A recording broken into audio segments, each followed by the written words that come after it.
Hello, hello. Need to see what your problems are. Don't fear no more, baby. No fear no more, baby. Don't fear no more, baby. Don't fear no more, baby. There's love, there's love, there's love, there's love, there's love, there's love, there's love, there's love, there's love, there's love.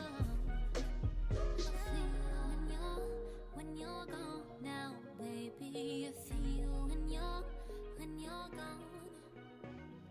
I feel when you're gone now, baby. I feel when you're gone. I feel when you're gone now, baby. I feel when you're gone. I feel when you're gone now, baby. I feel when you're gone. Don't fear no more, baby. No fear no more, baby. Don't fear no more, baby. Don't fear no more, baby. Don't fear no more, baby. Don't fear no more, baby. There's love.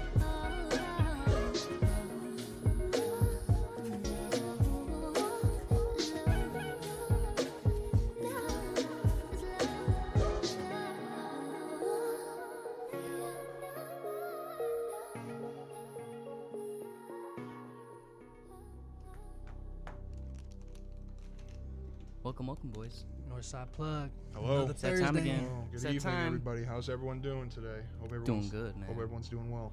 It It's a is. good day, man. It's another day. It's a beautiful day in terms of weather. Weather. Gorgeous. It was hot It earlier. was though. super hot. Around noon, it was like really. I was like sticking. It was gross. Sticking. For real. Well, this is I'm a Northside. swety man. What can I say? Oh, I. Oh, believe me. Bro, we gonna have to have a discussion about that after that basketball game, bro. We'll Yikes. talk about it after. That's my number. Hey, that's my number one tactic in basketball, man. Is I'm too sweaty. No one wants to touch me. That's how I get. That's how I get buckets. That's Hey, how I but survive. we pulled out with that W, bro. That's all that True matters. that. G. Amen. What game? Oh, yeah, that's sweet. There you go. Ah, High fives for Dan. All around. True, Yeah. true. Bro, I was so embarrassed. You know It's the like... you know what the funniest part is that I said that the Sixers were going to go to the finals. That's the I funny, give him- I that's give the him one- funniest Ooh, I part think I about did that. too, low key, bro. Like I remember that discussion. I was like, you know what? I'm really feeling the Sixers going to the finals. Ben Simmons was out, bro, and Yeah, true. everything Bro, I was happened. at work. I was like, Celtics in 5. Not the whole sweep, bro.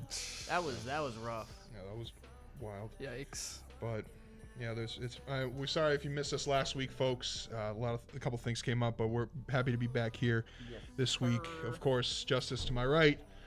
I'm Boss Dan. G-Money G Note to my left, and G-Money. Unfortunately, ISO is not with us today, but we're with him and we're wishing him all the best. And he had some things coming up, and we're totally supportive of him, and we just want to know that want him to know that we love him, and It's all love, brother. it's all love for him, and he's part of this family. So No anything that he does, we stick with him through it. So No doubt. that's all that 100%. matters. Make sure you follow us on all your favorite social medias. Facebook, Twitter, Instagram. If you want to call in, have anything to say about the NBA or anything else that's been happening over these past couple weeks or months, or just want to say hi to the boys, call our line is 312-985-7834. Again, that caller line is 312-985-7834. So it's been a couple weeks. So yeah, Celtics swept. The Heat swept. Who else? Jimmy was talking all that good smack, too. It's just like you kind of knew it was coming, and then it happened. You're like, oh, Jimmy. Oh, Jimmy. Oh, Jim. It was nice to see Jimmy. Like it seems like Jimmy enjoys being in down, Miami. man. Yeah, and like I feel like with like the Sixers and the Timberwolves at some points, he just really felt like he didn't like he was angry at everyone and he didn't really like fit in or he didn't belong. Yeah. Oh, I We're know like we're like with this Heat team, it's just it feels like it's just like a good mix and I mean it's good for him that he can't really shoot. So when he kicks out, he's got Tyler Hero, Duncan Robinson who's shooting threes, lights out. Jay Crowder even can get you a three every now and then. Like putting the right pieces around him has like proven that like the Miami Heat are making some noise, and No doubt. if they continue, hopefully this weekend, whenever I think the Bucks have to finish that series as well, I think that's going to be a good series, and I'm excited for that. I know you are excited. We did not get the 7th pick this season.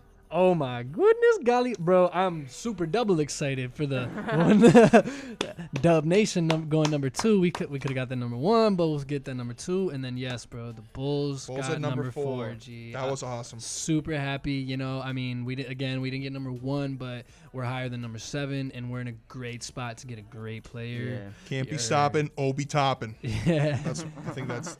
I mean, that's what my prediction is who they're going to take there. Man, if But we get James Wiseman, that'd be dope. see, I think Wiseman's going to Golden State Woo! because They need a good they need center. size. They need size, and Wiseman's going to be That would perfect be fit for that. nasty, bro. Minnesota and Charlotte will take the other 2 point guards, LaMelo and Cole Anthony. Cole Anthony. Thank you. No, was it Cole Anthony?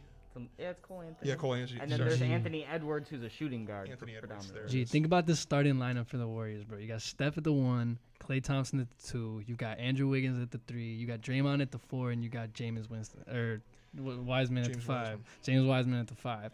It's a solid Do the roster. Warriors? We coming back. Yeah, they're gonna be a good The Warriors quick bounce back. use all this that they have as a package Golden for Giannis. Oh, Did y'all peep my shirt? Golden State, Golden baby. State. Hold on, wait. Steph Curry, baby. With the 3. My bad. You never have to apologize for being a fan. Never do that in this building. Never. But yeah, man, it's looking all right for those teams. But yeah, Boston's looking good, bro. Milwaukee, I mean, They're probably gonna finish the Magic. yeah. But Oh yeah, like- no doubt. But like that first game, like when the Magic came out and punched him in the mouth, Yeah. that was The kind whole of exciting. season, isn't it? Yeah. That was exciting, and then the Bucks realized, all right, we're the Bucks. Like we're the number. We had the best record in the East. We just had our Defensive Player of the Year, so we need to win this. Like Yeah, we can't yeah. let the Magic just come in here and beat us like that. And then out west, I love how competitive it is, bro. the West has been so pretty competitive. Yeah, the West. I mean, the Blazers won Game 1 too, and Yeah. That was nice to see, man. When was the last time that Melo and LeBron were in a playoff game against each other? I don't know. 2013 or something. 2012. 2012, yeah. Yeah, one of those Knicks years. Yeah. And and like even Melo's like giving him a hard time, which is always good to see because He put up still 20 on that balling. first night, right? Still Like balling. even if bro that one game, man. Like I think I said this. That's a team that like I want to be able to play on 2K years to come. Yeah, you know what I true. mean? Because it's a cool project, and like they got into the playoffs. Melo hasn't been in the playoffs in God knows how long. Sure. So like his little campaign is Yeah. it's cool to see. It's cool to Yeah. see for Melo fans. And Damian Lillard's been going off. Off, man. Like he really has been shouldering a lot of it, and it's No. unfortunate that they're just very injury prone. Their big men are super injury prone, and Nurkic has got the,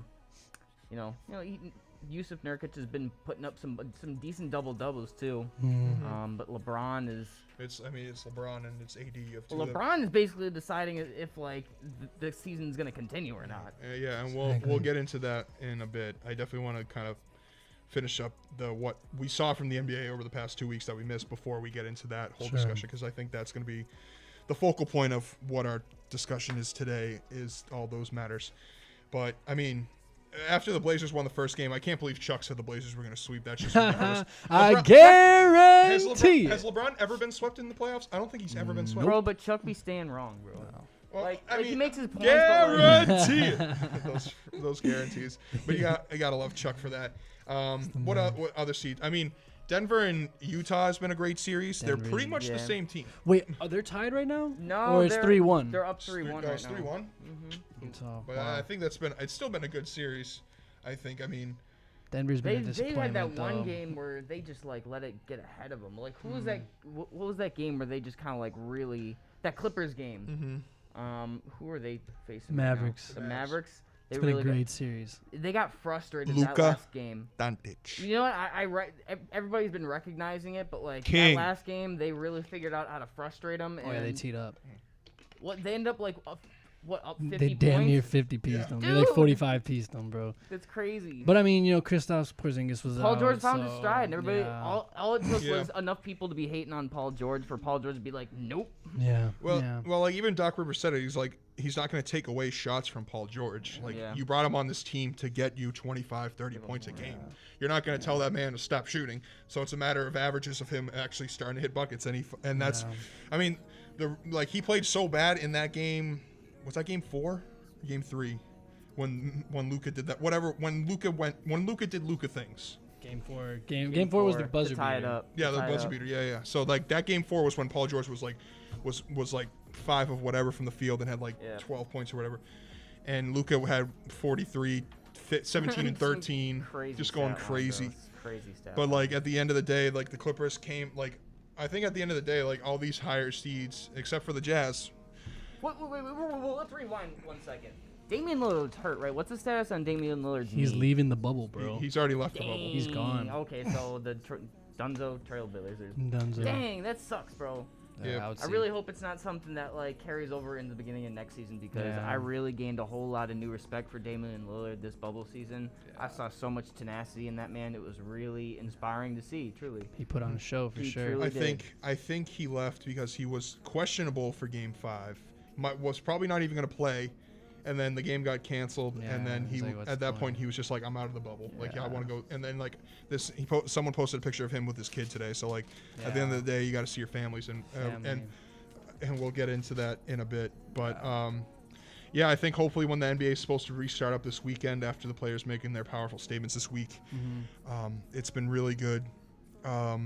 It's just been good basketball, and I think that it being like this bubble kind of like tournament style, like seeing the Instagram stories of Donovan Mitchell and Jaylen Brown just like making fun of each other, like, or Jaylen was like in the ice baths, and Donovan just comes over and dumps more ice, and he's like, "Nah, I'm good, man, I'm good," and he just like keeps dropping ice bags, and it's like seeing like guys like interact like that, because like you never get that, you're not gonna get this anywhere else. Like 16 playoff teams all within the same like 5-10 mile radius playing on the 3 courts, or maybe it's 2 now that it's the playoffs. Sure.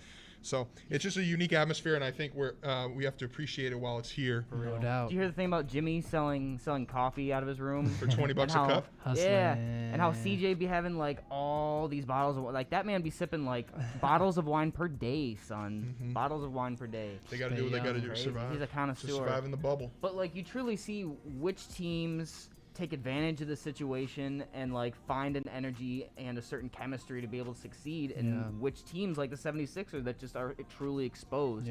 Like you really saw like the advantage that they took from home games, and you know how poorly they played on away games. Like you took any sort of underlying like advantage that they could use, and Took it out, you know, granted again the Ben Simmons dilemma, but like the whole, I think they had a better plus minus when he wasn't on the court with Joel Embiid anyways. True. Because it's just gone. There was a point, I remember Stephen A. saying, or them discussing on one of the sports networks, the predominant ones, about how a couple years ago, I mean, they were balling together well under Brett Brown's system. It's just the people that they put around him, their other respective role players around him, and I guess the Shake Milton experiment didn't quite work out in this playoffs. And like and that stinks for Brett Brown, and I don't think he'll be unemployed long. Right. Along with Nate McMillan, the head coach of the Pacers, both of them, well, they're in different cases. Nate McMillan did a lot with the little that he had with injuries and like a not loaded roster on the Pacers. So like I think both of these guys will get hired soon enough, whether it's an assistant role or any role, because they're both good basketball minds, and Brett Brown was able to kind of put all these different players together and like make it work, even when there's so many injuries. I feel like on the Sixers team over the past however many years he's been there. But even so, bro, with the Sixers squad, bro, like at least within this year, they didn't have a good team, bro. Like on paper, on paper it should be good. Yes, but at the same time, like now we're speaking in hindsight, bro, and I'm kind of looking, you know, I'm speaking back from where I was before, and I was, you know, gassing them up. And yes, but at the same time, like they lost JJ Redick. Who else did they lose? They lost somebody. Jimmy, right. You lose Jimmy, and you get Al Horford, and obviously that hasn't worked. And you just don't have many other pieces. You got Richardson, who's been hooping. He's been hooping, but it's not enough, bro. And they just didn't have the pieces. And obviously what's his name? Ben Simmons. I just blanked out for a second. Ben Simmons. You almost said Ben Richardson. Ben Richardson.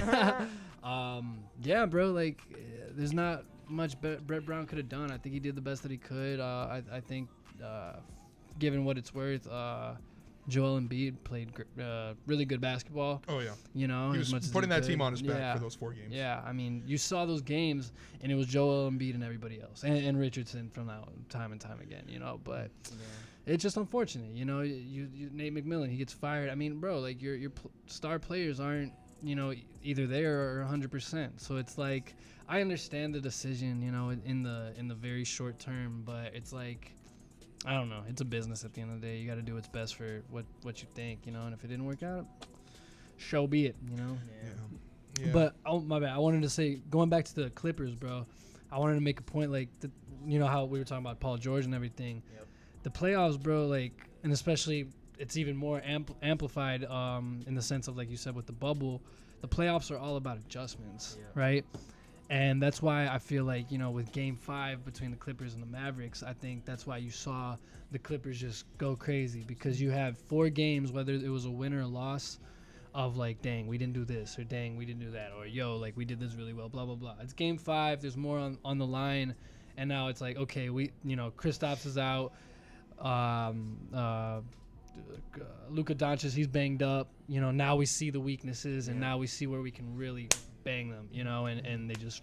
Yeah, I mean, with a coach like Doc Rivers and with a player like Kawhi Leonard, they're not going to go after getting schooled like that by a 21-year-old. They're not going to they're going to respond that next game with a statement win, and that's what they did. Yeah. So, I mean, and there have been it's either them or the Lakers to pick in the West, and everyone's been leaning towards them for the whole season. There's a reason that people are leaning that way.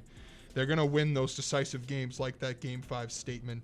Yeah. 30 or they were up by like 50 at one point, whatever it was. That's crazy. Like, when the going gets tough, those guys are going to show up. They were all smacking shots, bro. They were all... Patrick Patterson came in with like 3 minutes left in the game, ended with like 12 points, bro. Just smacking threes, bro. Was not missing, bro. It's like, dang. Yeah, so once these games get started back up, I'm very excited to watch it continue. And the second round is, I think, going to be as good, if not better, than the first. When you got teams like, when you got the Rockets and the Thunder, shouts out to the Thunder for making noise, for having like terrible playoff odds. Chris Paul, baby. And for forcing the Rockets to a game for best 2 out of 3. Yeah, best 2 out of 3. Like, for Chris Paul, he could have gone into the Oklahoma City after being traded and could have just like thrown away the season, took his paycheck, and gone home. But credit to Chris Paul for taking this group that no one thought was going to do anything, making a playoff spot and still making noise here. All credit to him and being able to highlight a player like Dennis Schroeder. You know what I mean? Like a couple years ago, like he was like an okay player on a losing team, bro. And before Trae Young, they basically gave him away so they could put Trae Young in. Exactly. And just Chris Paul's ability to just make a team better is, like, I feel like on the caliber of LeBron's. I really do. He's a winner. Yeah, I mean, in terms of seeing the court and facilitating, I agree. I definitely agree. And I mean, he's not going to someone who's going to overpower you like LeBron does, where he's just like bigger and stronger. But he's so smart. His basketball IQ is probably the best in the NBA. If and not, it funnels down. The thing about it is, like, it funnels down from like the on court to like the whole culture, that it just like is kind of like Chris Paul's almost like an enigma. You know what I mean? Like he has had his whole life pretty much as a basketball player, standing 6 foot, dang near, like he's 6 foot. So he's had to find ways to to impose his will onto the game, and in a way that I've never been able to see truly until now. It's a really treat to watch.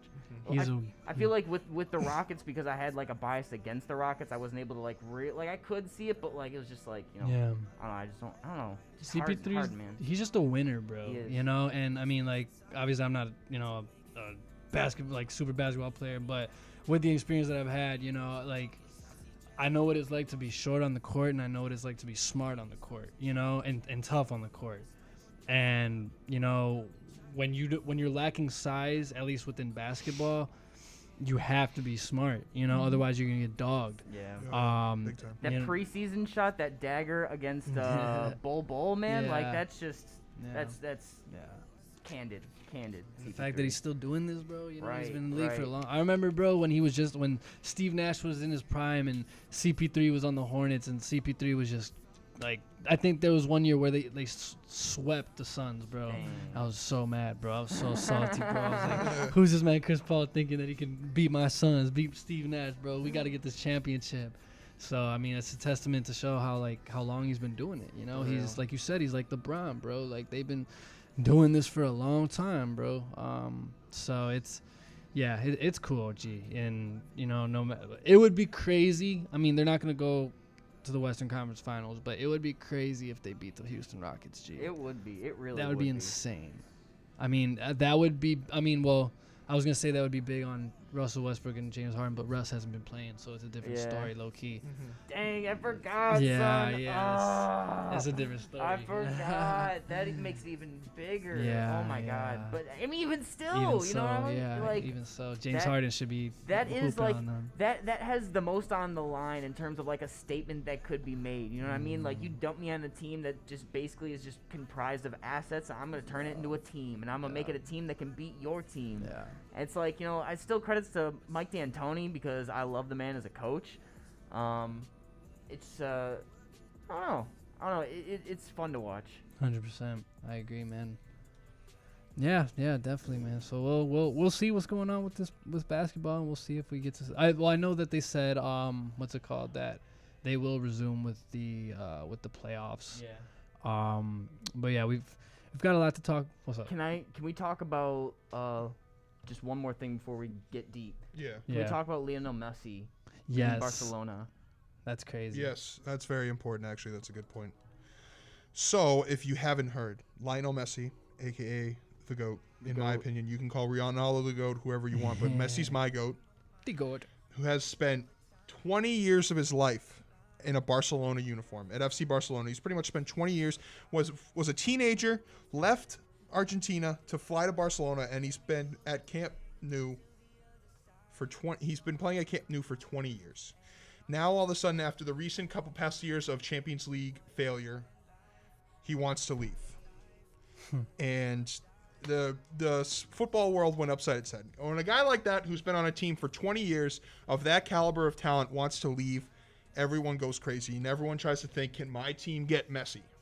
Bro, the There- amount of money, like trying to think about it, Yeah. makes me sweat. The crazy Oh.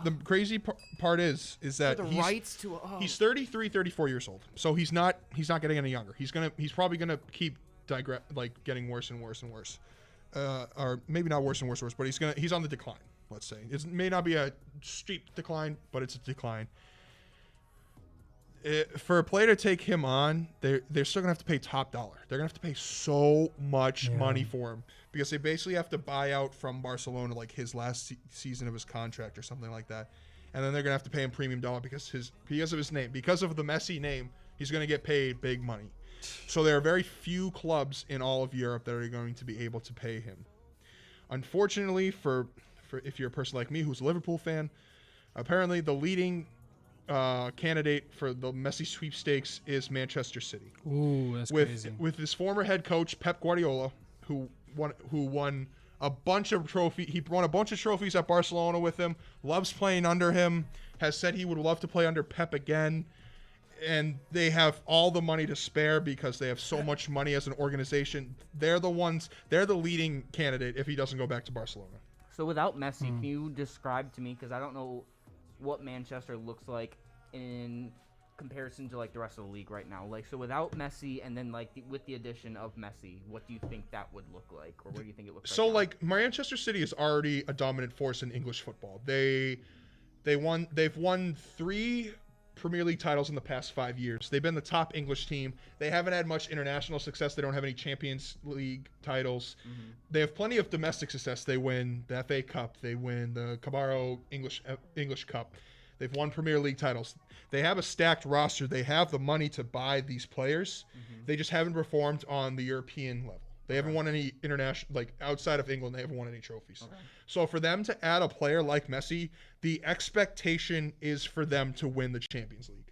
The expectation, if they add Messi, then it's Champions League title or bust for them. Okay. Like they should I mean, go. they're paying $700 million. Oh my God. And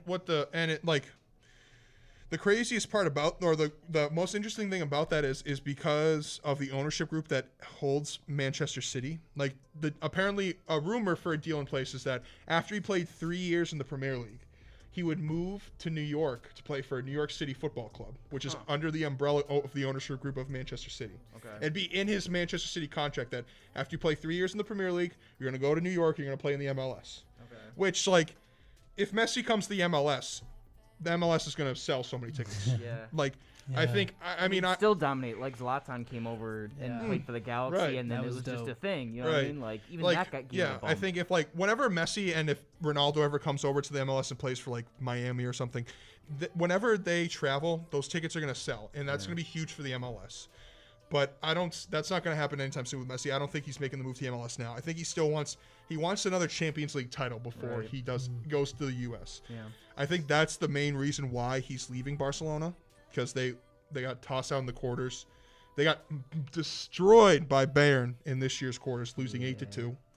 And then last year they got a devastating heartbreak to Liverpool at Anfield. Corner taken quickly. Origi! Shouts out Ped. Shouts out Ped, man. Pedro! I won't let you forget that. But like essentially the reason he's leaving is because he wants to win another Champions League title. Because Ronaldo has 5, and I think he has 3 or 4. Okay. And he wants to match Ronaldo because their whole careers it's been Messi, Ronaldo, Messi, Ronaldo. Ronaldo's like however many days older than, like 2 years older than him, but like it's still like it's Messi's got the stats, but Ronaldo's right. And like Ronaldo's from Europe, so like Okay. when growing up in Portugal, everyone's like, oh my god, like this kid's gonna be a guy. And then like Messi came all the way from Argentina, so like it was kind of a different way they bring up. But now it's literally just like Messi, Ronaldo, Messi, Ronaldo, Messi, Ronaldo. There are rumors that, like, of all the teams that they're throwing out there to go. Of course, Liverpool's name gets thrown out there because they have a crap load of money. Manchester United's name gets thrown there because they have a crap load of money. Juventus, which is the team that Cristiano Ronaldo is on, also was thrown out there. Imagine. And if those two went on the same team, the football world would explode. That'd be crazy. It would be gross. They'd just be dogging everybody. Yeah, and like with Ronaldo, he's won trophies in England, he's won trophies in Spain, he's won trophies now in Italy over the past 2 years. Wow. For Messi, he's only won trophies in Spain. I think he wants to go out there and maybe go out there and win some titles in Italy. Maybe it'd be like going to England is probably the hardest move because the Premier League is so competitive. Like there's so many good teams at the top that could go in like the top 4 or the top 10 or like the top 8 or whatever that is. Where like you have like in Paris or like in the French league, you have PSG, a couple other clubs, and then it's just fall off. Yeah. In Germany, you have Bayern, a couple other teams, then it's a fall off. Italy, you have like Juventus, you have the Milans, you have Napoli, you have like 2 or 3 good other teams, and then it drops off.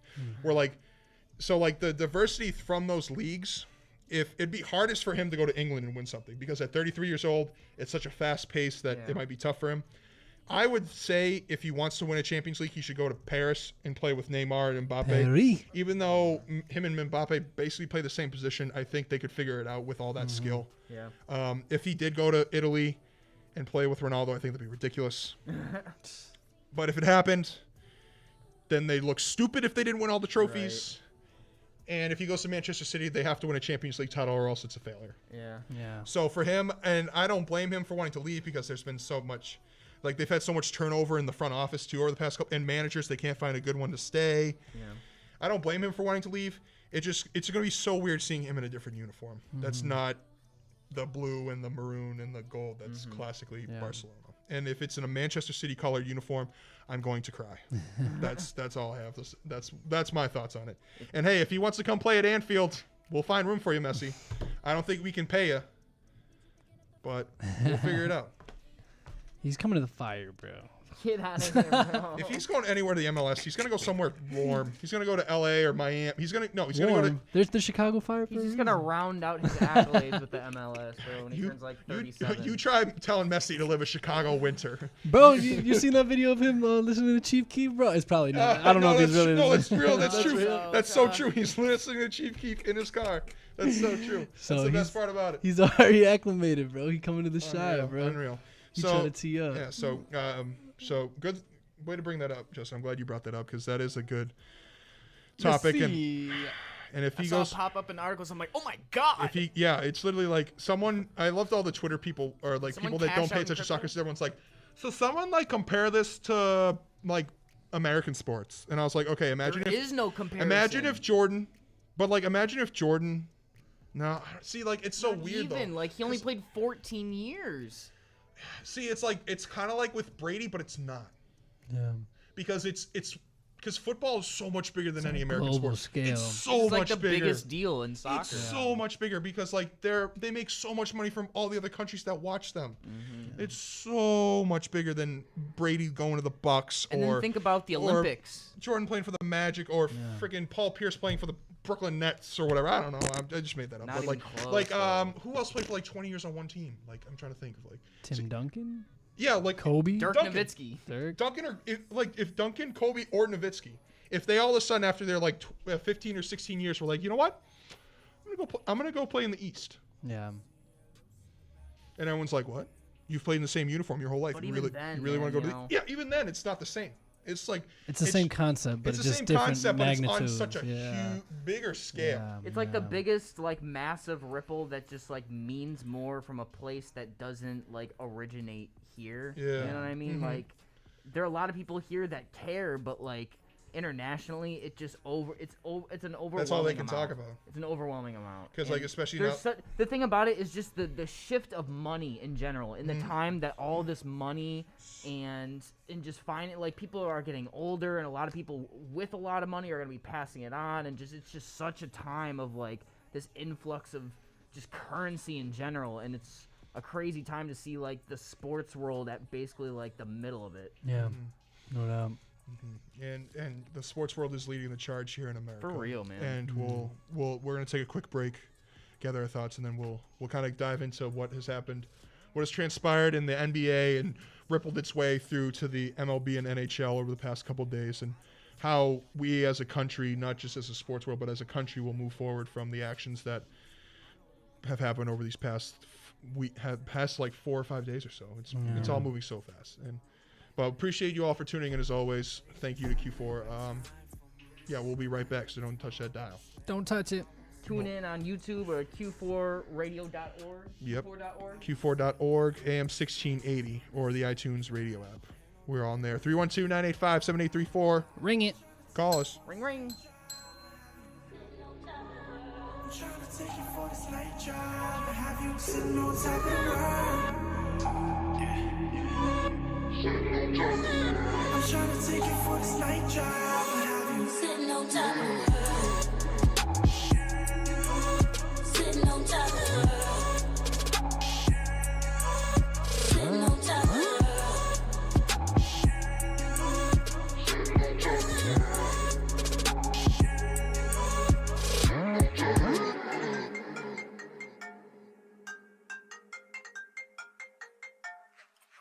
Wagwan G, man, just chilling with the man them and thing, you get me? Got like two things coming through the gaff. Get me, look, I get me smash on and that. Nah, me nah play none of that nonsense thing, bro. Right, man, straight up thing, man will blow your head off thing, bro. Man looking to smash the thing, rapid, you know. Nah, me nah fuck about with that. Rap hit me on the two-way. Scoop me up in a Lex top off line. I ain't really talking about a toupee. Sound back, rap slow through the two triple O. Broke bars always throw shade. Cause they ain't getting no pay. They ain't getting no pussy. If I was them, I'd probably throw shade too. Shit. I know these boys gon' have me back on my bullshit. They gon' hate me on my bullshit. Probably what they miss is watching sunrise. She in love with a young and watch that pussy do a full flip. It ain't fair, no. It ain't fair, no. I know. It ain't fair, no.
feels like this.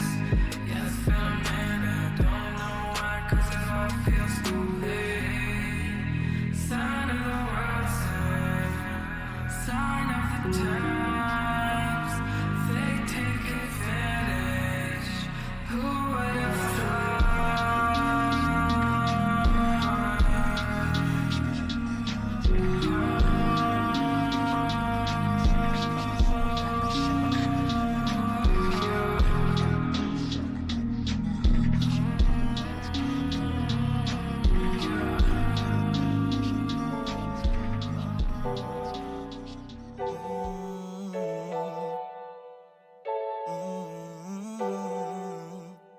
She was singing like, oh, I want you stay, want you stay, want you stay with me. Why want you stay, want you stay? And now we're grown up. Oh, you've been on my mind as of lately, baby. I've been on my grind as of lately, baby. Trying to find the time as of lately, baby. Now we're grown up.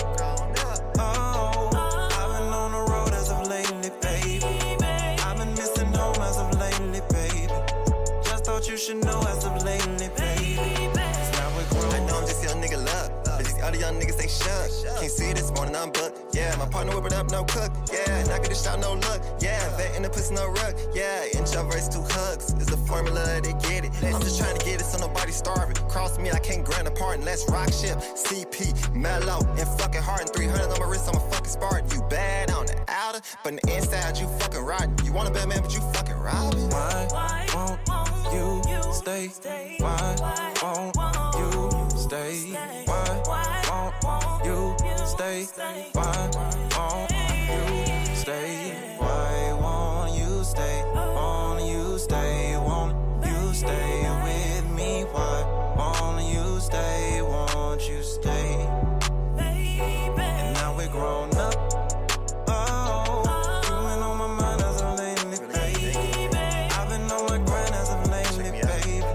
Trying to find the time as of lately, baby. Now we go love, and then we beef. It go hate, and then we quick. I move on, and then you weak. You want my heart, but it's to keep. And I know I'm in them streets, but it's all love when I'm in them sheets. But lust ain't everything. Listen, if you don't love in the way to rest, commit if you wanna change. What a key for the never same, huh? Who could treat you like? All right, thank you folks for bearing with us, staying with us. We are back. Northside plug. Northside plug. Another Thursday. Another Thursday. Quarter to indeed. 8. Quarter to 8. Well, yeah.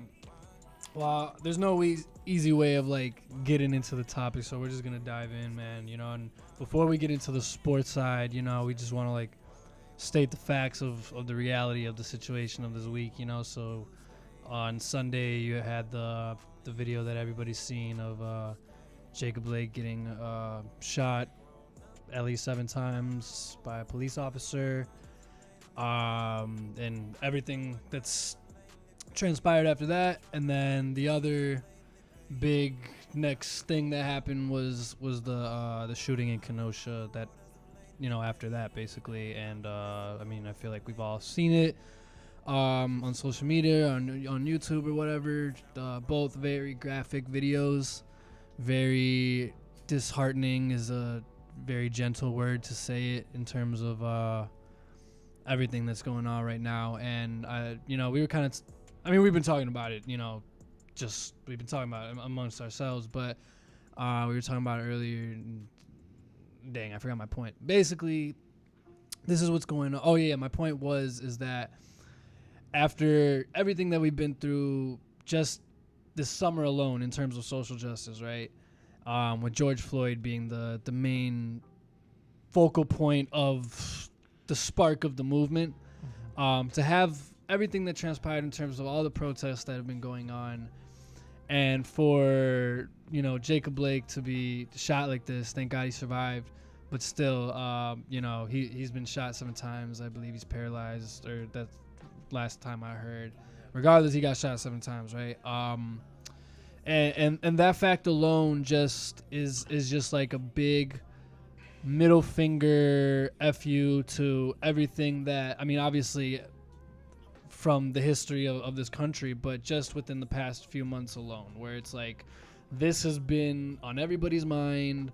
If it's not been in your mind, at least you're somewhat aware of it. It's going on, you know, right? It's going on in our country. It's out there.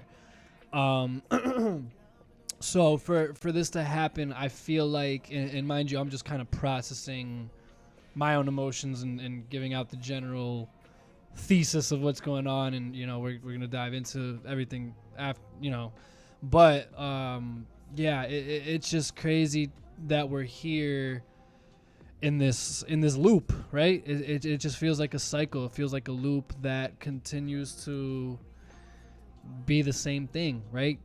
Just another black person being shot by a police officer, and you know, where everybody has their opinion and everybody's talking about and you know, we're all having our discussions. But at the end of the day, you know, the fact is, and this is my fact, this is what I believe, whatever the case, whoever Jacob Blake is or was, his history, who knows, whatever. I don't know the man, you know, right? It doesn't matter, because the situation of what was seen alone in the video, okay, I'm gonna bring out a point that people will say, like, okay, so he was walking to the car, right, and the officers are following him, and people are saying, oh well, what did you expect from the officers? What did you expect from the officer to? Why wouldn't he shoot him? Because Jacob Blake was obviously going for a gun, blah, blah, blah, blah, blah. Okay, so even if that is true, right? Even if he were going for a firearm in his car, if that's the case, based off, again, this is just based off of what's seen in the clip, in the video. Jacob Blake has his back to the cop by the time he's in the car, right? Or doing whatever he's doing in the car. And between that moment and before the cop shoots but is already in contact, the police officer alone, and then with his police officer buddy right next to him, they alone were in position to so I don't know the right word, but basically like apprehend him, right? Without the main point, without having to shoot him alone 7 times, right? Now I have family history, and I'm not going to go into it, but basically where a situation came in terms of excessive force that led to additional time in prison, right? That's as far as I'll go with it. The point being, the excessiveness is equal in terms of 7.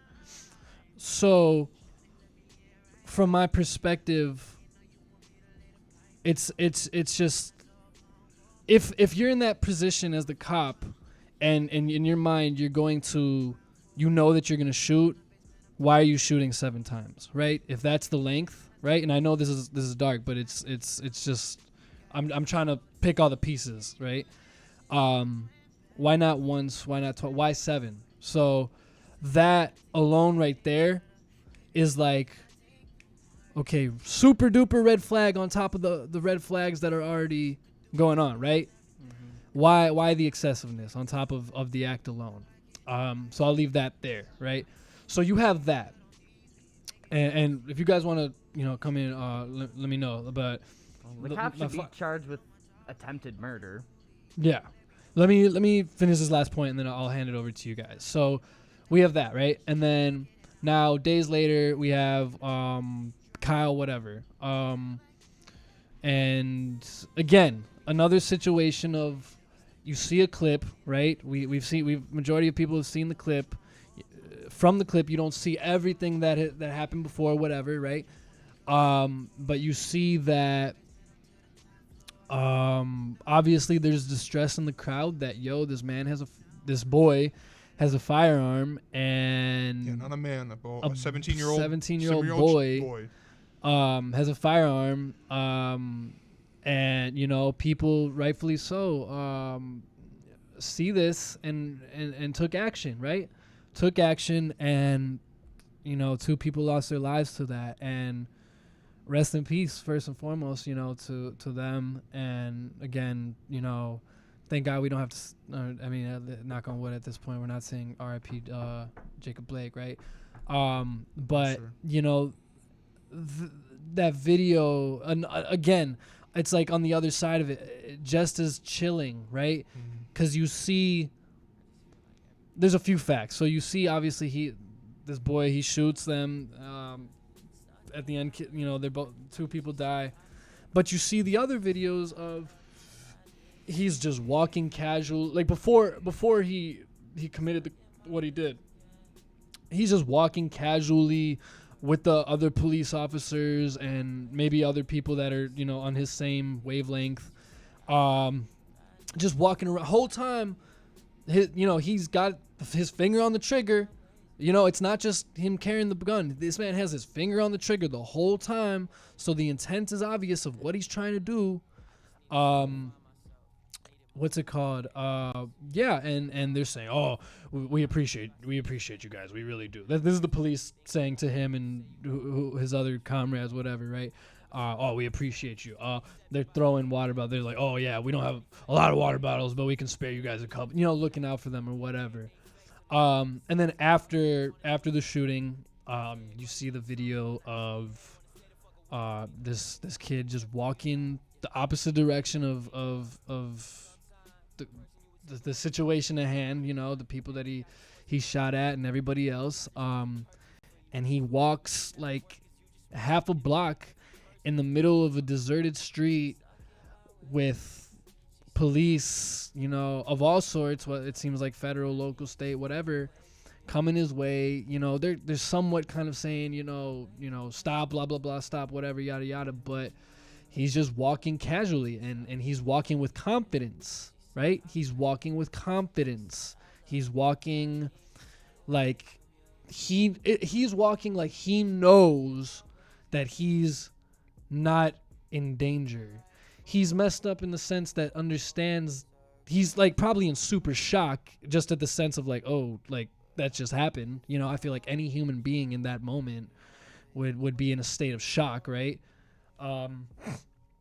And yeah, you know, they at the end of the day, no action. And now, I mean, he's been arrested and he's been charged, I believe. But at the end of the day, what's going on here, we have with this situation is so crazy because it's so complex and it ties into each other. Like it's cause and effect, literally, right? And it's just like you just have a similar situation, and at the end of the day, it's just like you have the black man being treated how black men have been treated in this country for as long as, you know, anyone can remember. As long as the first white people settled on this continent. And then on the, you know, days after that, you have a white boy, you know, just on the aspect alone of just walking around with a firearm as being an underage, you know, kid, bro. Like that alone, regardless of the circumstance, should be enough to be the cops go run over and tackle his ass or shit. Oh, excuse my language. I'm sorry. Watch out, Professor. Cops act the same way as they did with Jacob Blake towards him, right? Why is that? Why is that? That reaction. I mean, we know, right? But I'm just asking, like, why is that reaction not equal, right? And it's just that's just what's going on, and then. You know, now we're here. Now we're here at the point where sports leagues are saying we're not going to play. We're not going to play. You know, Milwaukee Bucks, you know, took that first initiative, and I mean, you got to really tip your hat off to I can't remember the exact players. But I know Fred VanVleet was a big. He was one of the main ones that you know, they were the Raptors and basically the Celtics were discussing about boycotting, right? Mm-hmm. And so that started the discussion, and then the next day Milwaukee, you know, they took it upon themselves to make the decision, and then pretty much the league followed suit, and then other leagues or teams within other sports also followed suit and you know, boycotted their games or whatever. So it's a wild continuation on this insane journey of 2020. I know that was a lot, but I just kind of wanted to throw it all out there, just for what it is, and Can I segue give a little y'all bit? give y'all the floor. I want to say that the fact that everybody in the bubble came together and rallied around that movement made a huge statement, because it forces the situation on a social, economic, financially economic standpoint. Like, it basically places the burdens of our political and our tumultuous political environment. It places the entire burden on these athletes right now, on top of like the pressure that they're already dealing with to basically provide all of America with a reprieve during this entire time. It's it says a lot about our leadership and the integrity of those who are willing to kind of like, what's it called, this, to like spearhead the movement. And I don't know, it's really, it's embarrassing when you have to process everything that continues to happen. Like, even with all the progress we're trying to make, it seems like it's happening more and more often. And to be able to see the NBA in general just kind of like take the initiative and force the issue day after day, you know what I mean? Like, not even when things are continuing to go in the postseason, like, they are unrelentlessly pushing this agenda to create awareness for the Black Lives Matter movement. And it's a powerful thing, and a standard that so many organizations can need to study in terms of just like pure integrity. You know what I mean? That's just what I feel like when I see the NBA in its current state right now. Like, it's really the one of the only things that like I've been rallying towards, like, mentally and emotionally for a lot of my evenings. And it's an uplifting thing to see amidst all the attempts to divide us. You know, I really think that we can rally around these people who have learned how to harbor the cumulative consciousness of this nation and the people of the world, for real. They aren't given enough credit for the social intelligence that they are forced to possess at such young ages. Well, I think it's manifesting right now. Right. Right. Like, you can see it in parallel to their athletic ability and their competence with the game. It's just like, they're just the certain individuals that, like, are the deviations, but then, the whole, I don't know, it's a uplifting standard to watch for individuals. And you had, even before, like, after the George Floyd thing happened, like, there was no sports going on at that moment. So there were no sports when the first, like, Black Lives Matter movements, or, like, not the first, I shouldn't say the first, of 2020. I should say the booming of the Black Lives Matter movement in 2020 after stemming off of George Floyd. There were no sports going on, so that's what everyone was able to focus on. And that's what everyone was able to focus on. And you had a player like Kyrie Irving, arguably one of the best point guards in the league of the past 10 or 15 years, however long, said that he doesn't care if he doesn't play basketball. He said, I don't think it's a good time to go back to play basketball. And so many members of the higher up media said, shut up and dribble, as they said to as the woman on Fox News said to LeBron a couple years ago. Shut up and dribble is essentially what they said to him. And all those people deserve to give Kyrie Irving an apology for realizing that, No doubt. like, this is so much bigger than basketball. Everything that's transpired over these past few days is so much bigger than basketball. And if you get upset, I don't want to, like, attack certain people, but if you get upset at professional athletes who it's their profession to play a sport, if you get mad at them for striking to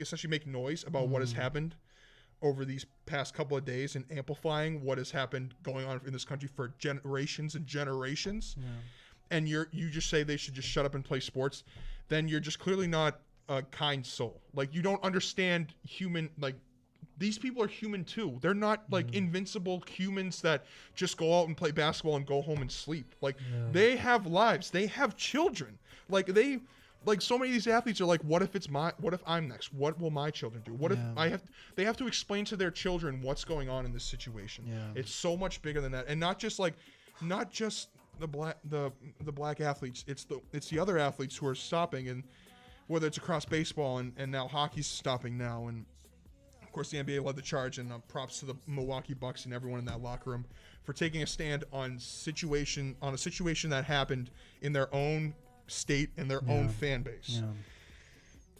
For them to take a stand and to create a ripple effect across the MLB, the NHL, and the WNBA. I don't want to sell the WNBA short. They've also made a lot of great statements these past over weeks, 100%. But they don't get enough credit because no one. Sorry to say this, but it's the WNBA. No one really watches it. We love you, WNBA. I love you, and I love the ladies, and I love everything they're doing. It just doesn't make as much noise because no one really watches them, and I hate to say that, but I mean, just a quick point on them. They're a very early league, right? I mean, they're only about 20 years old into the WNBA. Sure. I think they're taking great strides. I think they just got a new CBA, and I think something like CBA agreement. And I think, the time period right now is only going to amplify, their league. And I mean, especially with now you have I believe half black, vice president elect nominee, right? And then you got the WNBA. You got all these super powerful women. What's the word? Influencers, which I think is gonna obviously kids are gonna be inspired, but I think this next generation of women. Look out for I feel like video games are really going to do that for them. True. Like there's a big push in video games across the board for a woman component, especially even in 2K and like EA, just like more games in general are pushing an agenda to add options for gender neutral participation. And I feel like a big chunk of fans are introduced to the NBA and their excitement for the NBA through those. So I see the next generation of young people across the board rallying around that league. I see a spike in talent heading that way too. Yeah, and to go back to the original discussion with I don't know if you guys heard. Did you guys hear what Chris Webber had to say? On TNT. No, sir. Yesterday. Not yet. Look it up. We'll look it up at the break, or when we get done with this, but it was very powerful. The thing that took vulnerable. He was very vulnerable, and for a guy like that to get vulnerable, and just him on the camera, there was no whoever the play-by-play guy wasn't there. It was really just him in the camera. You could tell he was vulnerable, and he was coming from a sense of where he grew up in. Is he from Detroit, or is he wherever in Michigan he's from? I don't think he's from Detroit, but whatever. He related to his family, and then he said he was so proud to see the young guys in this league making moves. Yeah. You have guys like Fred VanVleet. You have my future president or U.S. senator, whatever position, Jaylen Brown, whatever position this man runs for in office, because this man is going to be a politician. He's going to do so much more than basketball. He has such a great mind that he's not going to limit himself to basketball. He's going to become bigger than basketball. And like guys like just him, Donovan Mitchell, John Morant making a statement, everyone, like all these people to like rally and like realize that, hey, we're on this platform. We have hundreds of thousands of people who listen and watch what we do off the basketball court because of social media. We have to show our support and take action for what he's doing. And to kind of stem off of that, for these players, like watching these players make a state or like just like not play, just like not even play the games, where these teams have worked so hard all year to win this ring and work for that Larry O'Brien trophy. They've worked so long. Teams like the Lakers and the Clippers, like voting to not continue the season. those two teams have arguably been the two top picks to win the finals. Yeah. And they were both ready to end the season They're willing. and were willing to end the season just because of what's been going on. Yeah. Because I truly believe that sports is a reward for a just society. And sure, over the past 30 or 20 or 30 years, the sports have grown so much that it's basically become a crutch as to what we lean on as a society, money-wise, entertainment-wise, like just all around, just how we function as a society. That so much of it leans on the sports world that if it gets taken away from us for like 1 day or 2 days, it should make everyone realize how important this current issue is. Yeah.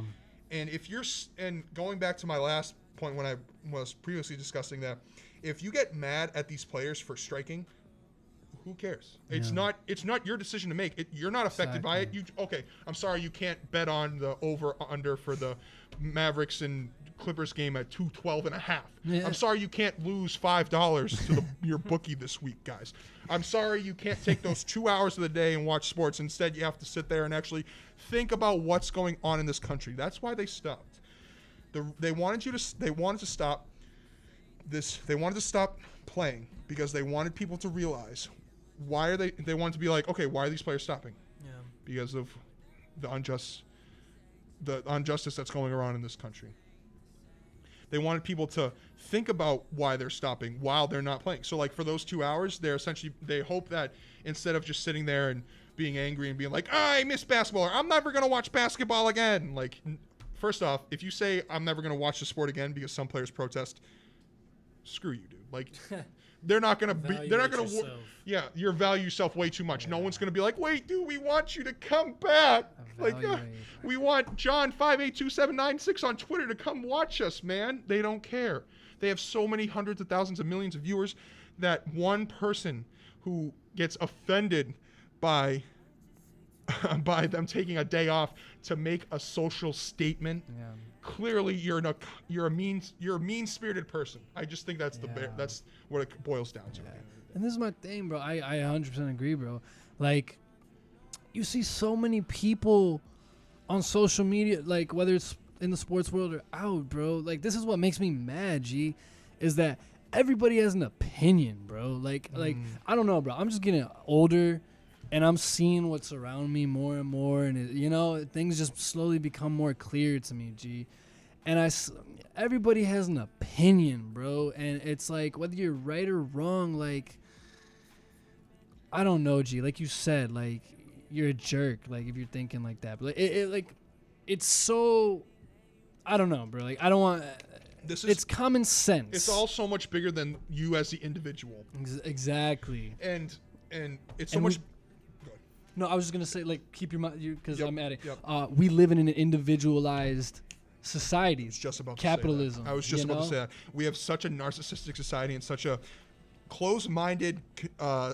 Like, Americans are so close-minded. Yeah. If it doesn't affect them, I've said this. I feel like we repeat ourselves with these things. If it doesn't affect them, they don't care. Yeah. As soon as NHL and basketball get canceled, they're like, whoa, like, why are they canceling? Yeah. Because of social injustice in this country. Well, why would they do that? Yeah. Because they're trying to make a statement. And for them, and like for these people to think when they respond on Twitter and they're like, I'm not going to be a fan of yours anymore. That's such a narcissistic way to look at it. This is so much bigger than one person. We have 300 million. We're probably closer to 400 million now than we were. Yeah. Because like 300 million was probably like a few years ago. We're probably reaching that 400 million mark. Yeah. You, one person. So if you look at all the NBA players, they make up 1 millionth of all the people in this country. They make up 1 millionth. Kenny Smith said that there's been around 5,000 total NBA players ever. Yeah. Ever. 5,000 total NBA players. Ever. In the history of the league, 5,000 guys have been able to call themselves NBA players. And it's for this group of 400 plus guys, maybe 500, whatever the rosters ever, like these 400 plus guys have decided to put the league on hold because they want it. The biggest thing, I think, is all these players, and we've talked about how the NBA is such a player-driven league that they're willing to stop because the owners know they're not going to survive without them. And the players realize if they want to get anything really done, they need help from the billionaire ownerships. Yeah.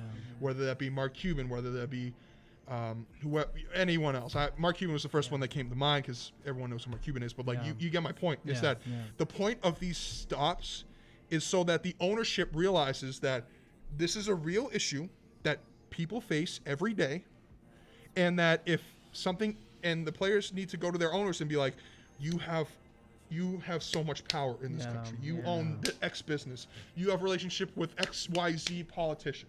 Can you talk to them and try to get something going? Yeah. I'm interested to see what it's like when the league becomes more like. So I'm hearing that that like Kevin Garnett and like a group, like a financial group, are coming together to make an attempt to purchase the Timberwolves. That's dope. And I feel like in a league where like that's owned by the players, the money at least has a funnel like for the players, that like we the people can like truly have that voice. Like, oh, we don't want something to happen as a cumulative conscious, like, and we truly want something to happen. We can make it happen. We can have the power. You know what I mean? It's not like it's not safeguarded like the pearly gates. You know what I mean? With like, no doubt. And I see that happening even in NFL too. Like you see the Knicks being a huge candidate for new ownership. You see what's that NFL team that's supposed to be getting bought out? The Washington football team. The Washington football teams. Like I hope to see in the next 20 years like that, a huge shift towards that.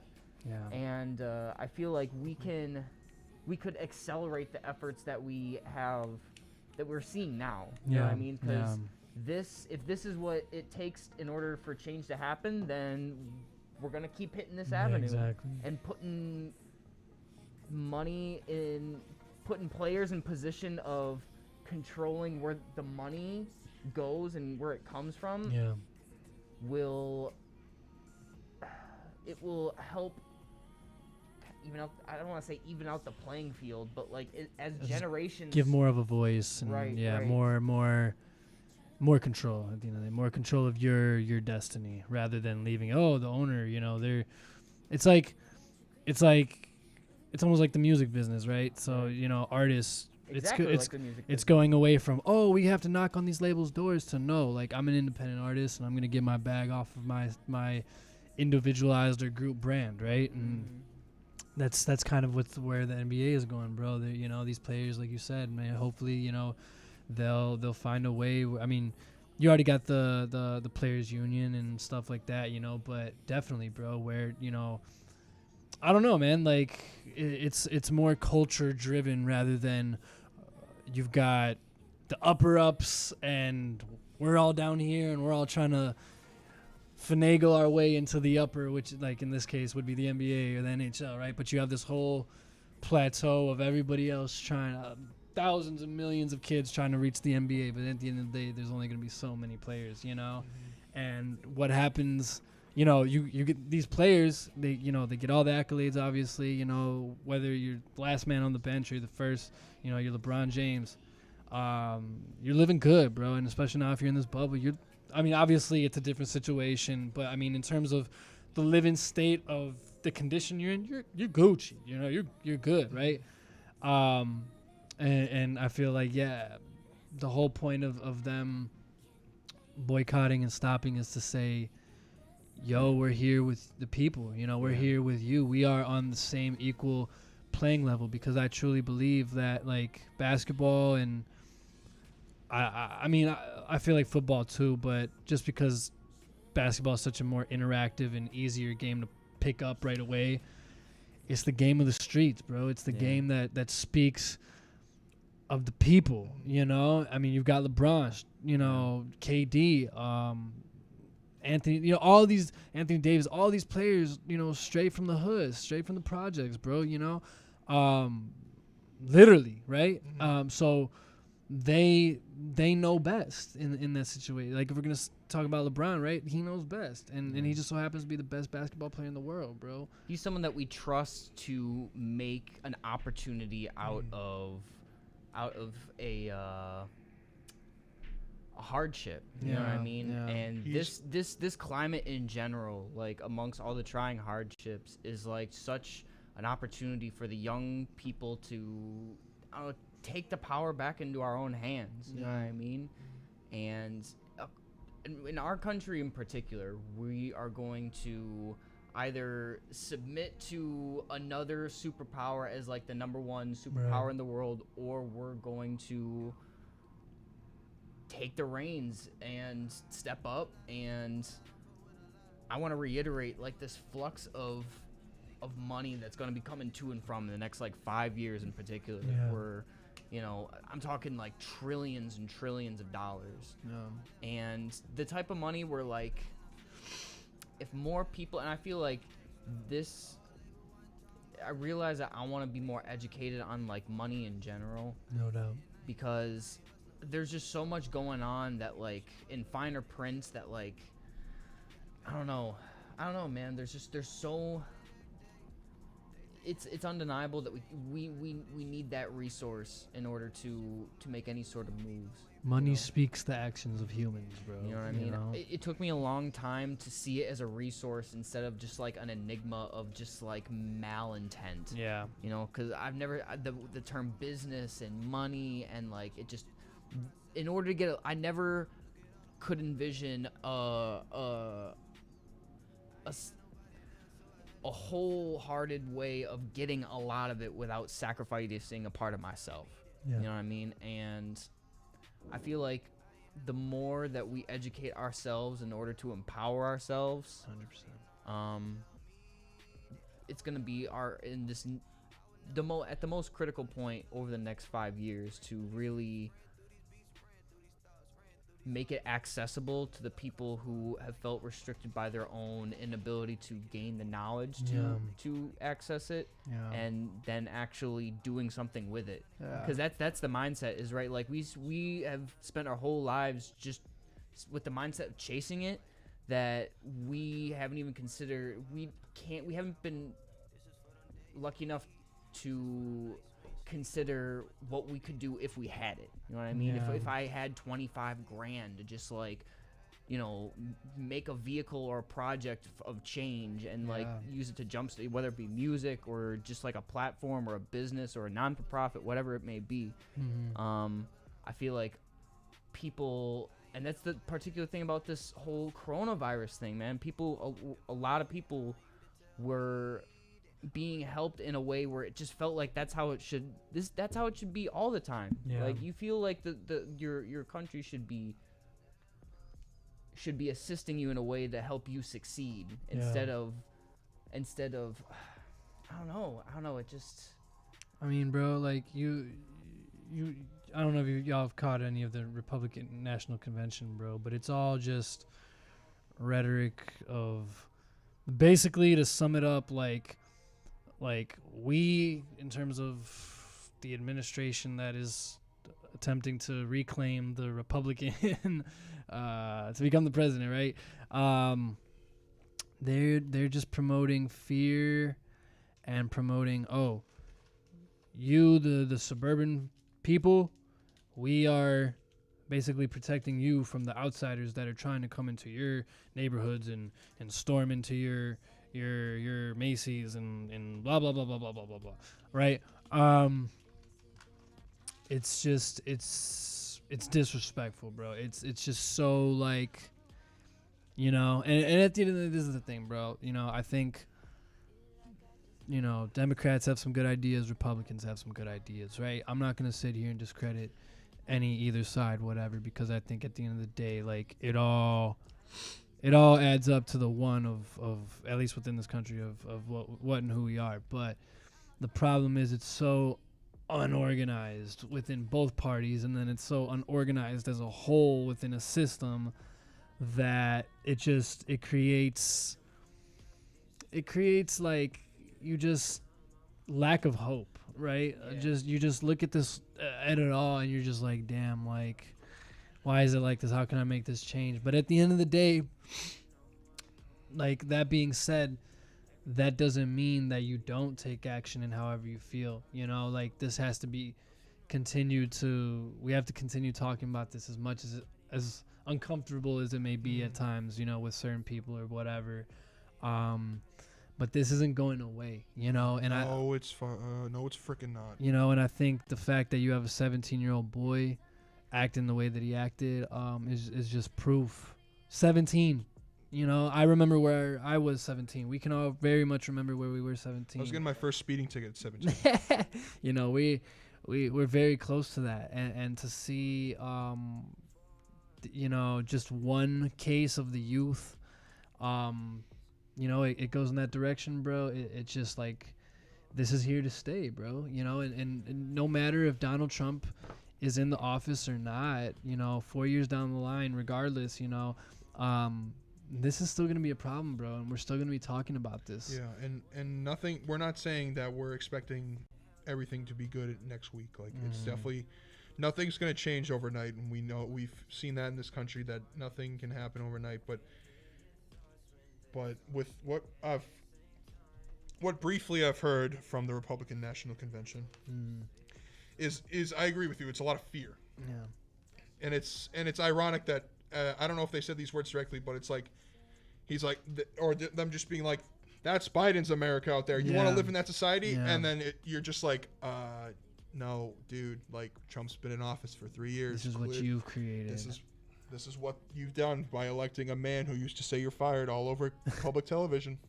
This is what you get. This is what happens when you let a businessman take over the role of a politician. And I totally get career politicians are just baloney in a general way, because when the Constitution was first founded in 1780, not to be like the, that's why we gotta steal it. Political. Gotta steal the Declaration of Independence. All right, Nick Cage. National Treasure 4. Steal it back. Don't get the government. Hey, bro. Don't get the the government on coming after us. We were just kidding. Bro. We were just not kidding. going after that. CIA, FBI, if you're listening in, we were just kidding. But no. Shoot, where was I going after the Nick Cage? I'm so sorry. No, I get it. Like, I'm sorry. I remember where I was. So, like, those guys, they weren't career politicians. Right. They were lawyers, doctors, farmers, whatever. They went in, they did their office, and they went back to. They still kept their regular job. But now in this, and of course, this is like hundreds and hundreds of years of politics, and there's so much more to this, and there's so much everything's so much deeper than we're saying here today. But this is from what our perspective is. So if you take anything we say with straight verbatim, then you gotta don't take everything out of For those who take our word as gospel. Yeah, for all you out there. But it's like they're not. No one's supposed to be a career politician. Actually, that doesn't help my point, because Trump wasn't a career politician. but like, that's the reason why people voted him in, because he was different. He was different. He wasn't. That was his first political position. Yeah. He never held one before. That's what I think really enticed Republicans and a lot of people to vote for him. Not just Republicans. Anyone in general, just be like, this isn't a career politician. Maybe he'll do something different. And he did. He did something different. All right, bro. There's can I ask? Like, it seems kind of irrelevant, but I just want I'm curious. I'm just curious. Hypothetical. So say like LeBron James is like in his 40s and he retires. He's old enough to be president, and he runs next to Joe. What if Democratic nominee was LeBron James and Joe Biden? What do you think America would do? And do you think that would be the right? Do you think that would be the right choice? See, that's a good question. Because like at this point, like who are we looking to realistically? Who are we looking towards as a nation? Realistically, like there's a niche group of people who are looking at Trump right now. Like it's a big chunk of people, but like the rest of us are looking towards the people who we, at least as normal people, can recognize hold our best intentions under their platform. It's the fact that it would be a tough call says enough about our leadership. And I feel like it's just as important that we continue to highlight the people who take on these responsibility. From our perspective, the people who are taking on the brunt of these responsibilities that other people have, that it is their job to be doing. You know what I mean? Like it sucks that LeBron's $50 million comes with the biggest like PR like responsibility of all time. Right. Yeah. And Yeah, there's a lot to be said about that. I think that just shows that like it's a popularity contest at the end of the day. Oh, no running for doubt, president. no doubt. At the end of the day, it's just who can sway the most voters, or who can kiss enough babies to sway enough people to want to vote for them in the right areas too. Because don't forget, Hillary won the popular vote, but because of how the electoral college is broken down, our man Donnie T won the position. So I guess. While we Wait. Before we segue, I have a point. My bad. I feel like y'all should check out 2 documentaries, bro. There's this one that I was watching yesterday. It's called Trumped. It was on Showtime, and it's basically like behind the scenes, or just basically behind the scenes footage of like pretty much the whole process from when Trump was starting to like really seriously be like, yo, I'm gonna run, to the day he won on election day. And it's fascinating, bro. And it's literally everything you were just saying in terms of like basically his rise to power, bro. And to correlate that with another documentary series, I forgot what it was on. It may have been on like History Channel or something. But it's called 1968. And it's just like what was going on in 1968, because it was such a big year, right? And politically, I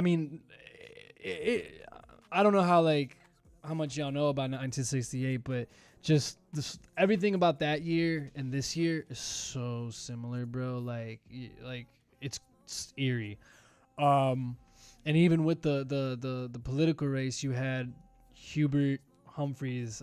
He ended up, I believe, being the Democratic nominee, and then he was running against Nixon. And it was literally the same thing. Like, you have Nixon over here talking pretty much the same thing that Trump is talking about. Like, Trump is pretty much a mixture of Nixon and what's his name, Wallace.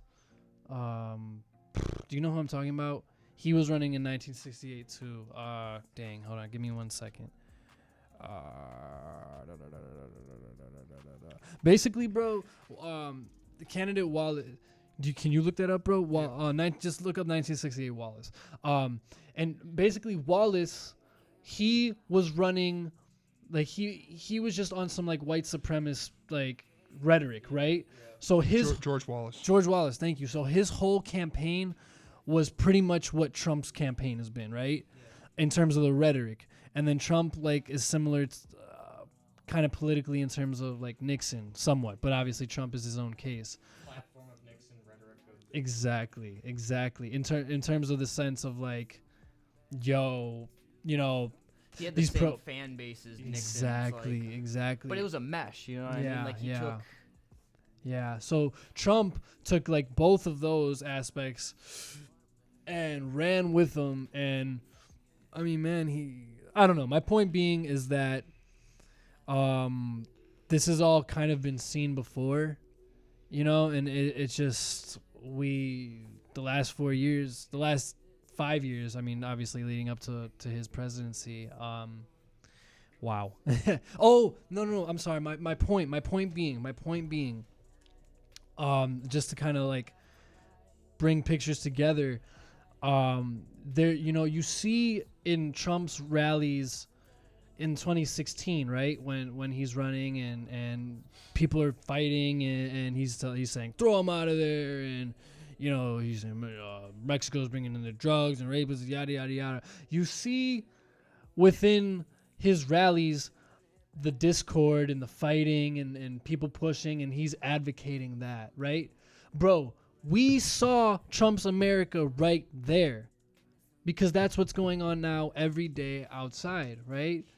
And now it's only amplified because we're in the middle of a global pandemic, right? There's a lot of money being pumped into it right now. Exactly. You know what I mean? Exactly. Like, and the thing about it is like the skew in which the money has to go, because it's always like patching up old things or like trying to divert somewhere else. Like, it's not where the money goes isn't as predictable as what it's going to fuel. Yeah, You know what I mean? yeah. Like, it's always going to be some sort of curveball, but like you get this conscious like filter in like on social media and just media in general for people being like, I know that this is only here to distract me or dissuade me or to get me emotionally charged. You know what I mean? For the sole sake of it. And it was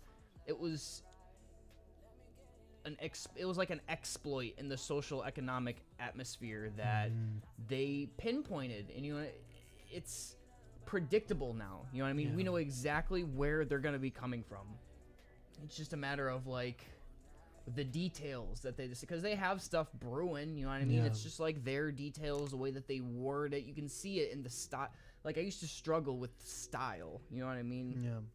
Being able to read between the lines between one body of text and another, like just certain the way that they phrase the order of their words in order to subliminally do these things, you know, from the obvious things to the really subliminal things. You know, being able to identify like, you know, a true centrist, unbiased piece versus like, you know, and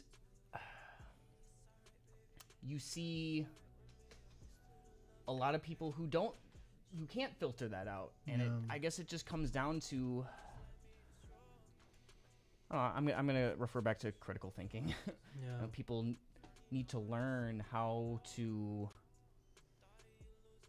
apply logic to their own beliefs. You know what I mean?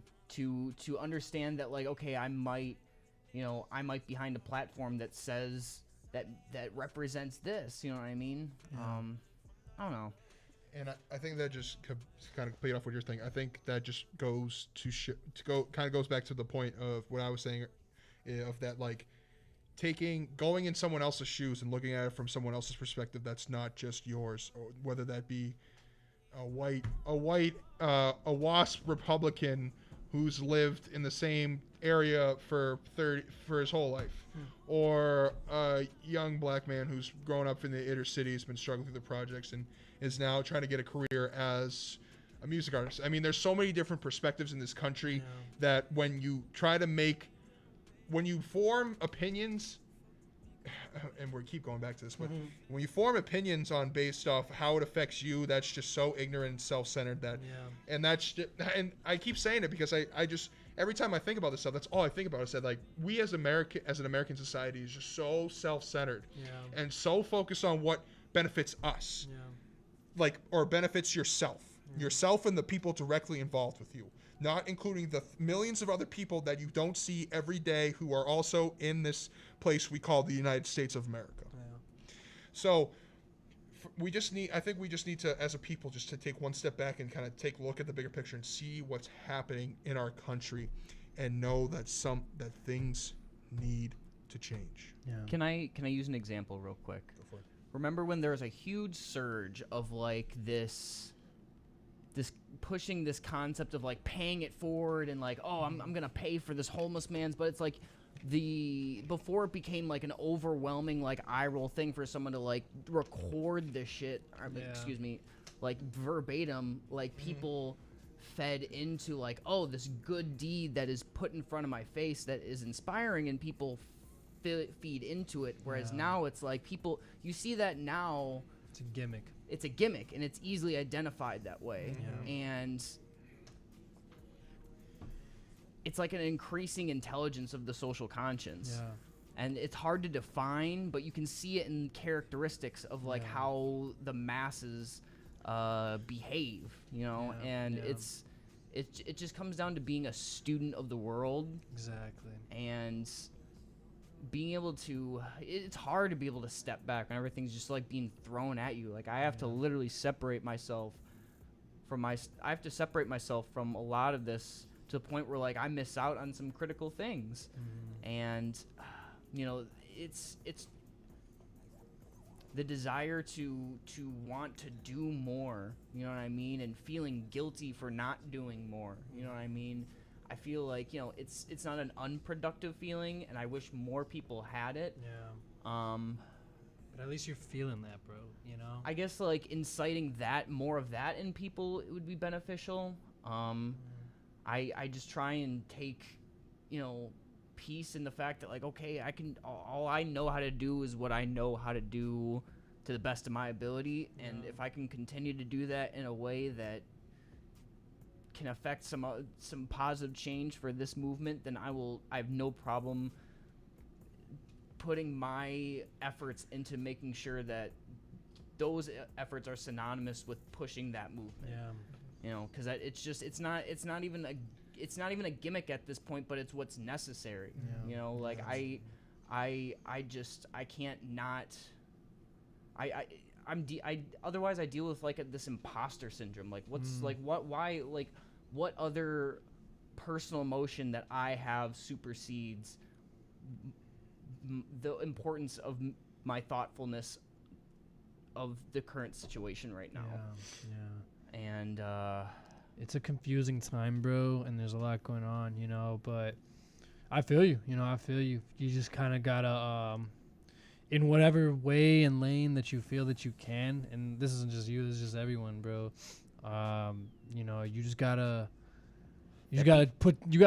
jump, it's like the pool, bro. You just gotta jump in, bro, however that beat you pack can. is in your folder, by the way. Ooh, beat pack. I'm Are excited. you feeling a Northside plug freestyle today? Oh man, I'm always ready for a freestyle, bro. If that's where you want to go, I'm down. I definitely want to get a feel for how you would take some of these beats if you don't mind. I'm ready, bro. I'm right. ready, man. if anybody has anything else that they want to talk about before we do that, I think I finished what I needed to say. Yeah. But I hope this has been a to the people who's listening, whoever's listening, if you're listening now, if you're listening, within the future, I hope that this has been a riveting, helpful discussion, and I hope you can continue these discussions and just keep pushing the movement, keep pushing positivity. And I say this wholeheartedly, like as a white man, sometimes I feel like I don't do enough or I don't make enough statement, because I say this all the time. I say it sarcastically, but I mean it wholeheartedly sometimes. Yeah. White people are the worst. They have been for generations. So I stand with all my people of color, all my friends, and all the people I don't know who face injustice in this society. We love all of you. We love you, and we stand with you. And I said this to myself after George Floyd, and I'm gonna hold myself to it now as I turn 25 tomorrow. Woo! I will continue. I will work hard to make sure that I can do what I can to help get rid of this social injustice in this country. Yeah. I think so much has happened over these past few months that as I turn 25 tomorrow, I'm trying to just like turn a new leaf and try to make myself a different person. Yeah. And to try to make myself just like a better member of society as a whole, rather than just sitting on my butt and tweeting from my fingers. Like getting out of there, reading information, getting out there, talking to people, whatever it is. Just get involved. Right. No doubt. Make your voice heard. If you have an opinion about it, make it heard, because the higher ups need to hear this. And it may be tough for us, but the NBA players started it. The NBA players have made a huge statement for what they've done these past few days, and we, as the millions of other Americans who feel injustice and recognize the injustice that's going on, need to follow in their footsteps and continue to push this fight forward that is going to continue for years and years until we figure this out. Yeah. Agreed. Black Lives Matter. Northside plug. Northside plug. Wow.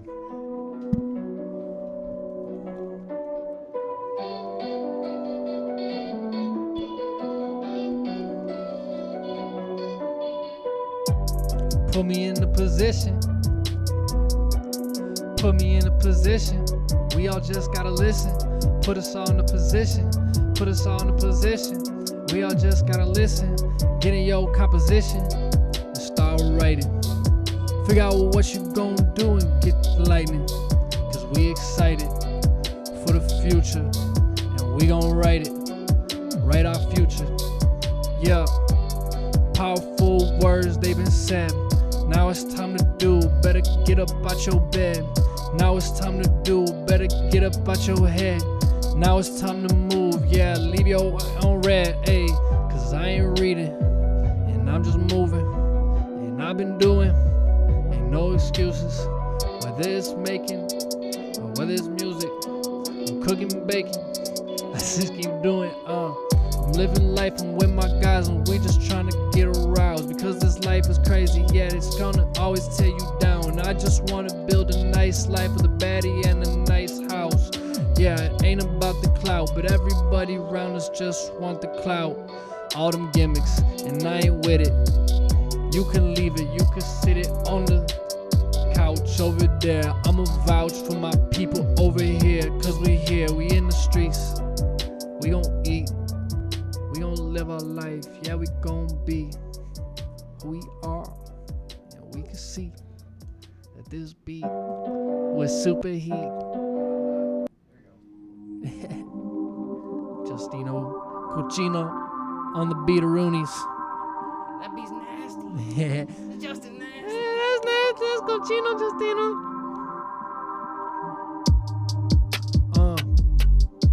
Yeah. I let it flow, I let it ride. I let it flow, I let it ride. Ayy. We in the mix, we showing what we got, and we gon' make it big. I'ma make my stuff happen, yeah, cause it's our time now. I had a time lapse, that was right now. This is space travel, might drop that right now. No, I won't, because it's too great.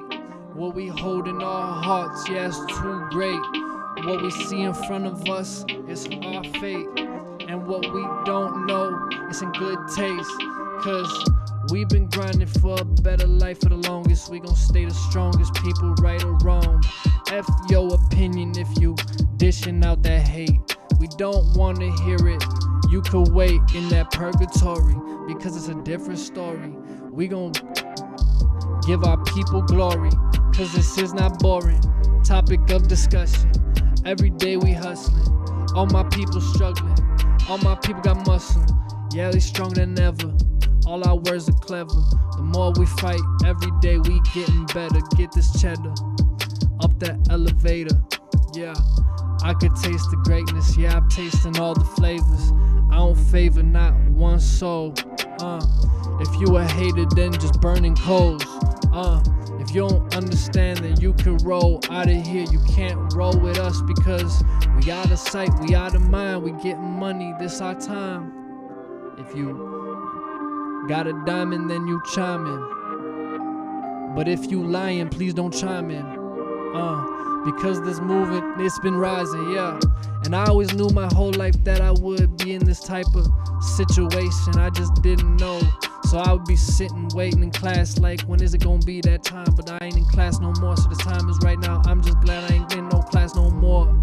Because these kids are all stuck, lost in this coronavirus pandemic, yuck. We just trying to get bucks, feel like we out of luck. How we gon' make it happen in this potluck? It's all diverse, but they just see one color. I see my brothers, I see my sisters, and we all got each other, it's one another.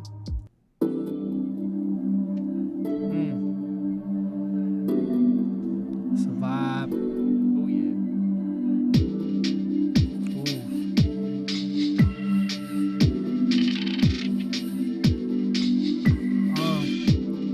Letting you in.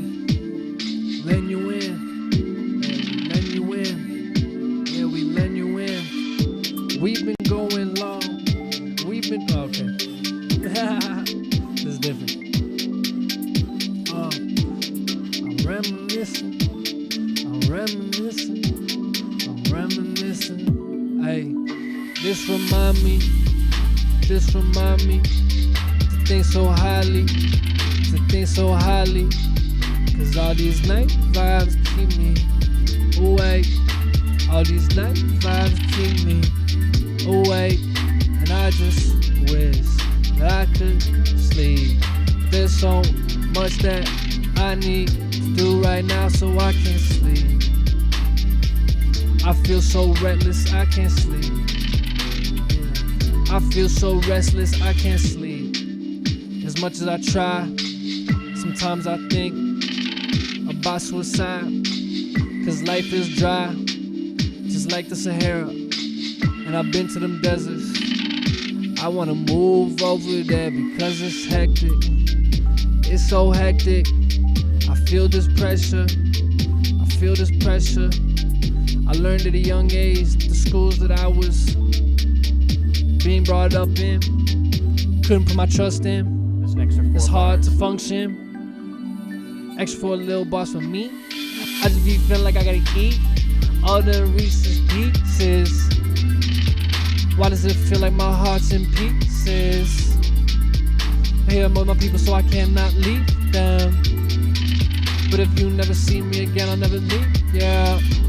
Cause all I have is my voice, and I'm gonna use it, it's my choice. And I'm gonna make this all stand, and I'm gonna share my hand, and we gonna get these grands. Even though you feel clammy, I might go pull a hammy, but I'm still gonna get to the rock. Still gonna get to the cup. I'm just having fun with this, yeah, but I still can't do enough. How am I gonna do more? How am I gonna soar? Hey, this is why I need some hard stuff. Yo, I'm gonna speak to him.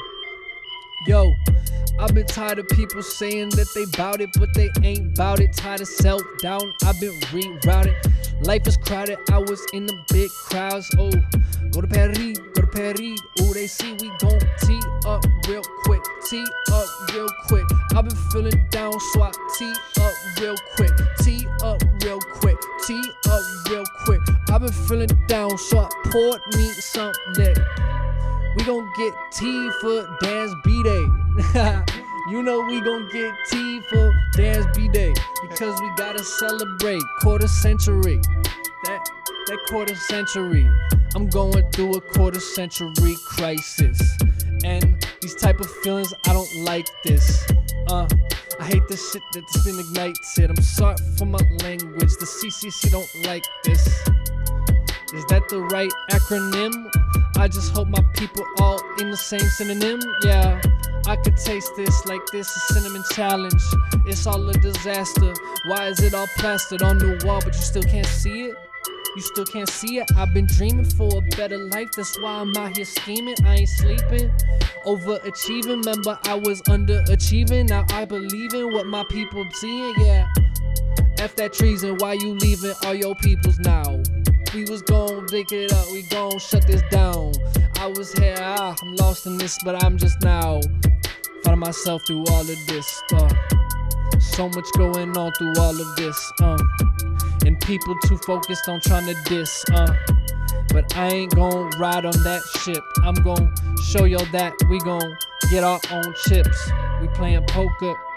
A lot of people acting like the Joker. But it's all perspective. We got our objective, and they trying to correct us. But we trying to correct this. Lost in the deception. It's all inception.